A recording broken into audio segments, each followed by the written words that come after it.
My name is Zach DeSico, and I'm a journalism major here at UNL who's minoring in English, and I'm from Grass Valley, California. My fun fact is that I have a stepbrother who's the same name as me. He's my younger brother who is currently a freshman in high school. I spell my name Z-A-C-K, while he spells it Z-A-C-H. Our families have disagreements about the correct way to spell Zach. Career. I'm majoring in journalism with an emphasis in film and media production. My minor is in English with a focus on film studies. I've been a film fan ever since I could remember and knew it was something I wanted to pursue. I'm taking screenwriting and a media production class this semester as part of my major and minor. I've taken some other film-related classes in the past semesters. Personal course objectives. I'm taking this class as a requirement to graduate. However, I was excited to take this class since several friends of mine liked the class. I wasn't sure what to expect from a media and ethics class. I didn't know what that meant.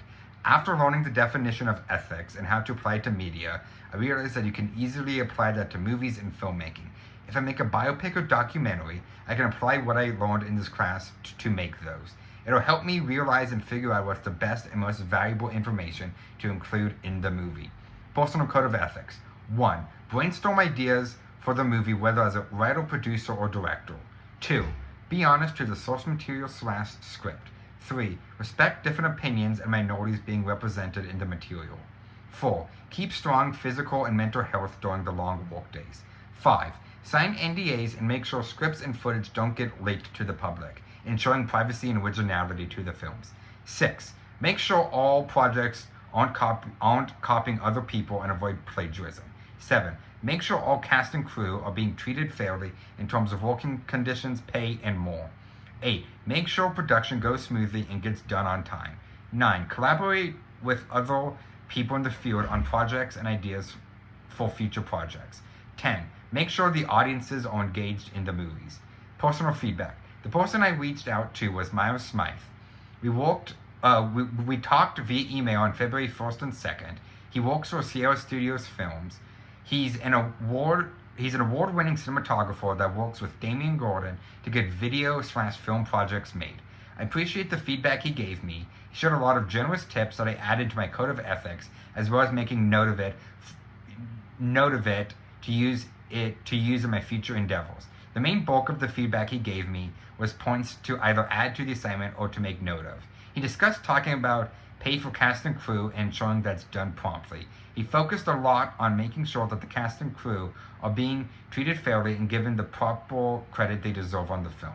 Miles also discussed the idea of making work for yourself, building your own resume, so when studios are interested, you can show them the different pieces you've worked on. One point he said was, the film community thrives through collaborations and lifting each other up versus gatekeeping. I made sure to add that into my code of ethics while making a note of it when creating for future projects. Get help from friends, mentors, or studios to create something. You might not know what you can produce when you have the help of others. Overall, I was very grateful for Miles' feedback and time, and will make sure to remember the advice he gave me for my journey into filmmaking. F. Many cases. 1. Intern. These situations can be tough, as people can debate whether that's the right thing to do or not. On the one hand, it's important to listen to your supervisor. If you're somebody who's looking to get into the news, lying or doing an internship probably isn't the best idea. It can cause your personal integrity and knowledge to be challenged, as you might be tempted to do that in the future that could get you in trouble down the line. Photo editor. I would not release this video on the internet for 2 reasons. First up, it's a hard video to watch and shouldn't be on live television. People can be sensitive to violence and blood, so it shouldn't be shown on an outlet that a lot of people will be watching. Second, with the video having graphic content instead of showing the material, it could be better to describe what happened and mention that the video could not be shown due to the graphic content.